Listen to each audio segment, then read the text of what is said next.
I'm finally starting to get offers accepted again. 2 days ago, I got my first offer accepted from this wave of business, and I have 3 or 4 other buyers that I think are on the verge of getting their offers accepted as well. I think I made a video about a week ago talking about how much of a challenge it is to get my offers accepted right now. I'm grateful that I have buyers right now, but it is much harder to get offers accepted now than it was maybe even just 3 months ago.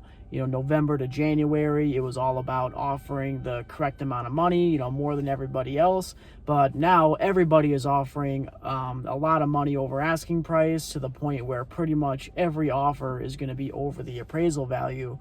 Now it's more about making offers that are better terms for the sellers besides just price. So more earnest money, written statement date where the earnest money will be retained by the seller if financing falls through, no inspections or limited inspections, things like that are going to ensure that the sellers are going to have the best possible chance of the deal closing.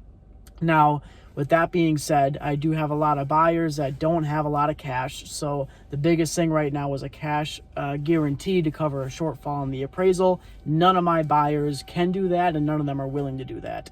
So when we're up against a bunch of people on the market where we have 5 or 6 other offers where they are offering a cash guarantee on the appraisal shortfall, the best way to get my offers accepted right now for my clients are to look off market. So what I'm doing is I'm calling every single agent that I've done a deal with that does a lot of listings in the areas that I am looking for right now. And I say, what do you have coming on the market that's withheld? If they have anything, I ask, would their sellers be willing to allow my buyers to come in and put an offer on the house before it goes to market?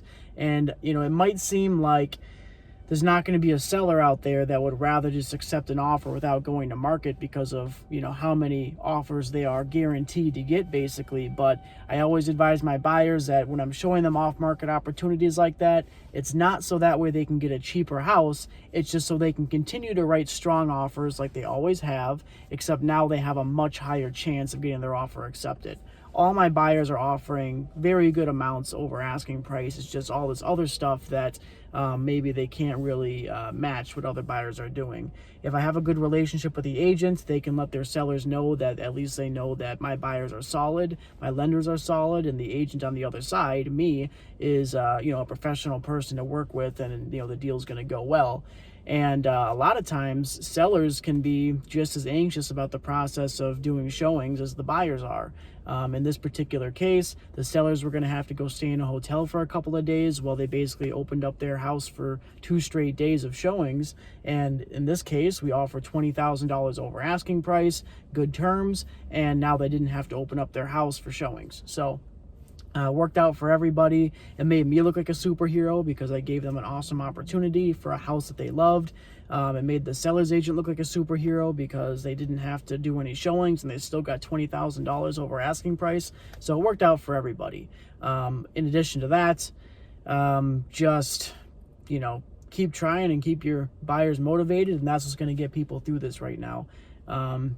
Yeah, it's a crazy market out there, but I'm trying to work my way around it, and I'm starting to find some success here. So I'm hoping that by the end of this weekend, I have at least 1 more deal under contract, maybe even 2. And if that's the case, then I'm going to be well on track to be meeting my goals by the end of the year.